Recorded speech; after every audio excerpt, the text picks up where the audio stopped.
Okay, nkuwaririza nenkubaza okuba ng'otwegaseko abali ku Servant Constructors n'abali ku Lugonvizi gy'osinzira okubeera ng'otulaba kasana kangi abali wabweru wa Uganda omusana gwaka naye ng'eggulu nga bw'oliraba waliyo akaleerere katusabe embeera oba oliawo enaagenda maaso n'okuba ng'etereera naye nga nkuwaniriza nze Ssentongo Frederick Lugonvu ky'olengera ku sayidi yange emabega eyo ye Manja project eyansangi twagitandika ffenna kulwadde wano wetuuse nkimanyi abasinga muga nti mukama waliwo ng'oli atandise leero okulaba project ero ebimotoka bimuwulira biwoggana tuli kumpi ne express Kampala PG express highway bali mu mukola byebimotoka byowulira bireekaana naye mbadde gamba nti gy'olengera emabega wange yensangi Manja project gye tubaddeko nga tukola kati ku lwaliro leero bali mu kumaliriza okuba nga basereka ennyumba bakozesezza kategula oba versatile roofing black abategeera ebyokusereka mujja kumanya enjawulo ya black ne red sijja nnyonnyolera eyasereseza red ayinza okubaako nekyagamba naye abamanyi ebyokusereka ojja kumanya enjawulo ya black lwaki abantu abamu bakozesa black naye nga byonna mu byonna oyinza okuba ng'oba oliawo gwe mulundi gwo ogusookedde ddala okulaba project eno nguba togirabangako era nga mpya mu maaso go nja kusaba muganda ng'ali mu control tugenda kweyambisa seconds asatu otuzanyire ng'otulaga ennyumba eno gye yaviira ddala ku musingi nga bakyasiba amayinja ne inginiya Mukisa n'amala ogugwe kati ate aba roofing ne bajja bwe banaamaliriza ogwabwe ab'enzigi nga bajja under the same company that is Servant Constructors ab'enzigi banaamaliriza aba plaster bajje under the same company Servant Constructors bino byonna mbyogera nga bakulaga ennyumba eyo gyevudde yeyo gyolaba aba plaster banaamaliriza abalangi balyoke bajje bwe banaamaliriza tayiro yasooka abatayiro bajje abalangi bajje bakole finishing and everything ennyumba yeyo ku lwaliro wano wetutuuse ennyumba ya bisenge bisatu ebisulwamu eri master bedroom n'ebisenge bibiri ya binaabiro bibiri nga bw'ogiraba ya madiira abiri erimu ekiyungu kimu n'akasitowa ya shade bbiri emiryango n'emmanju nkikuddiramu ennyumba gye tuli mu kulaga mu kaseera kano ya bisenge bisatu ebisulwamu master bedroom emu eri self contained n'ekisenge ky'abawala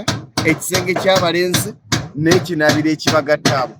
then mulimu sitting room mulimu dining room mulimu kitchen mulimu stowa eyina shade bbiri shade y'emiryango ne shade y'emmanju engogo nga bw'ozirengera bakozesezza ngogo eza plastic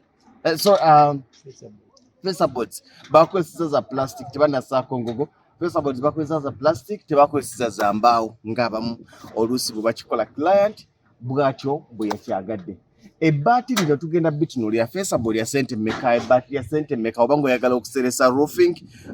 ng'oseresezza akategula nga bw'okalengera kubanga kamazima amatuufu kanyuma nti ne inginiya ali nekya eya roofing under the same company agenda kuba atubuuza akatugulira omulimu agukoledde ebbanga ki gubadde gutya biki oba oliawo kubanga abantu mujjukira the other program gye twakola olutalo lwali lw'amaanyi wakati wange n'enginiya ne client nga nze n'enginiya tuga nti bannange eno ennyumba ya buvunaanyizibwa ennyumba ya buvunaanyizibwa tuggyeko ekideni roof tuggyeko simanya bakayita kati kabokisi omanyi challenge eri kabokisi omuntu buli lwaseresa kabokisi ensi yakikwata nti oyo agezaako kekkereza tebakubalanga mugagga finally client nakkiriza ne tukola mwamba nga bw'ogirengera era waliwo abantu bangi waliwo neyampereza mu inbox ndaga mwami Lugonvu kilaya nti oyogera naye nnyo omugamba ennyumba eyo ya buvunaanyizibwa akozese mwamba finally olwamala okujja ku site n'alaba buli kimu naga nti nzikiriza kyonna kye muŋŋamba kankozese mwamba wadde akasente keyongeramuko naye nsobola okufuna byote kati mu kaseera kano njagala muganda gwa kamera otunuulire ennyumba jangu odde wano otunuulire inginiya ng'eyebujja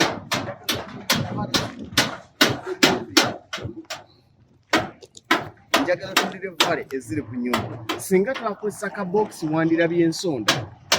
tiwandirabye valis kikuyambako ebintu bingi nobota harvest ennyumba eno ekuŋŋaanya amazzi enkuba bwetonye olunaku lumu ng'etonye bulungi amazzi agakuŋŋaanyizibwa ku nyumba eno olw'okuba nti yamwamba gasobola okujjuza ttanka ya lita 1,000 ekyo tosobola oluusi okufuna akabokisi njagala otunuulira akayumba njagala olaba akayumba bokisi simbi eri abajagala naye mwambe esinga mwambe ekola ki mwambe esinga era ya buvunaanyizibwa mwamba nyumba ya buvunaanyizibwa tunuulira ennyumba ne manju nga waliyo vale zaayo kati eno nyumba ng'oyagala ogitegeera obulungi gidde waggulu mu drone osobola okulaba akayumba kano naye embeera bwetyo enginiya omulimu tukumala olwaliro tutwalidde ebbanga ki ekituusanatubulira ku bbeeyi y'amatiriri omu wetukozesezza waliwo ayinza okuba nga yeeteekateeka okuba ng'asereka ennyumba yemu ng'eno ngaekisenge tetumugambye ekisenge kisatu matiiri 2 efumbiro binaabiro 2 ne sitowa tukozesezza amabaati ameka ku lwofinga ennyumba eno tukozesezza emigongo emeka tukozesezza feshaboards meka n'ebiringa ebisukubuze mu Uganda akulaba n'akukiriza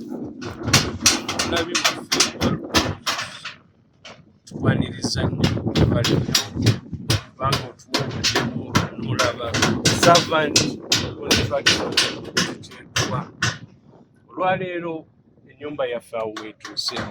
tugiserese mu design eya mwamba tetwaligambye eriko yeriko mwamba yeriko sebo tweyanzisa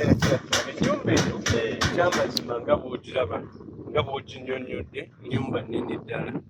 era etutte amabaati 97 ge mabaati agagigweriddeko mu bunene bw'ennyumba era ebbaati erimu tula wakati w'emitwalo 7 n'ekitundu 8 okusinziira ddoola bw'egenda erinnya oba bwe bagoberera abakampuni olwaliro jaddisanga ku 7 emitwalo lisange ku 8 okusinziira ku ddoola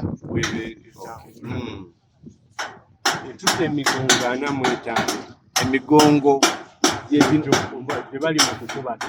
egyebaka waggulu w'akabaati kavali nga kiri emigongo 45 buli mugongo gwa mmeka emigongo guli mu mitwalo 2 kitundu ate valize tutte valize 24 valize 24 buli vale naye eri mu mitwalo 2 fesaboards tutte fesaboards ziri 12 eza plastic kubanga zo ziri mu meters 6 yes buli fesaboard yameka fesaboard bw'oba zanjawulo ffe tukozesezza kampuni ya Gentex nungi eri mu mitwalo 7 n'ekitundu buli piece fesaboards 10 gye mitwalo 75 yes kati waliwo endala zesijja kwogerako naye nga zaali okusinziira ku nfuna y'omuntu naye nga zo zitusumbuwa client ajja nga ganze nja kugula eno yeesatu naye ng'ate tegenda kuwangaala ng'ate eno yes so ng'ate waliyo n'endala eri mu mitwalo 18 ngula ki fesaboard emu nayo nga nayo nnungi omulimu tugukoledde ebbanga siringi yawedde netugiyiwa kati erinze kukola finishing esebo olwaleero tuli mu kuba amabaati omulimu guno okuva we gwatandikira paka olwaleero ziri ennaku 14 ze weeks 2 tugimazeeko siringi ne baati bwekityo bwekiri mukaddewa waliwo kyobuuza manja project bwetyo bweri kirabika okuba nga olwaliro tugisiibula tuyinza okuba nga wano ku level eno tetugenda kuddamu okuzimba ne roofing oba okusereka tuyinza okuba nga tugenda kuddamu kufuna vidiyo eno tujja kukomawo nga bamaze okuggala oluusi nga ne plaster ali mu kukola ki oluusi nga ne plaster ali mu kukuba mu kaseera kano client waffe kyayina mu kaseera kano ewali olusozi gambalagala kuggala kasa yamaze okusereka ennyumba kakyawewewusi kyagenda okuddamu okusanga ekizibu kuyinza kuba kuggala naye kuyinza obutamukostinga kinene bw'obalirira enzigi eziriko wabweru eyina enzigi 2 olw'emiryango n'olw'emmanju eyina amadirisa amanene 1 2 3 4 eyina amadirisa 8 amanene roughly ndoozi eri madirisa nga toto nga n'obutono kwebuli gawere 10 madirisa nga 10 amanene n'enzigi 2 ayinza okuyingira obukadde 7 ku 8 bwe tuba nga tukozesezza omutindo obukadde 7 ku 8 okuggala ennyumba naye tunagenda okumaliriza nga naawe nti yes onaasulanga mu mbejja asulanga mulangira project eringa bwetyo osobola okuba nga ofuna the same service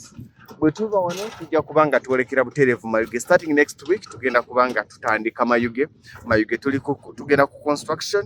okuva ku foundation paka ku wall plate tujja kulaga yonna twagibazenga mayuge egenda kumala ebbanga lya wiiki 2 okugijja mu musingi paka ng'ewedde tujja bikulaga byonna ate naawe osobola nti ako kankoledde oba kano kakola ki kankoledde bw'oba nga weetaaga the same service ng'eno yogera n'aba servant constructors enamba y'essimu kweri ku screen yogera nabo bagamba nti nabalabye mwami Lugonvu nga boogerako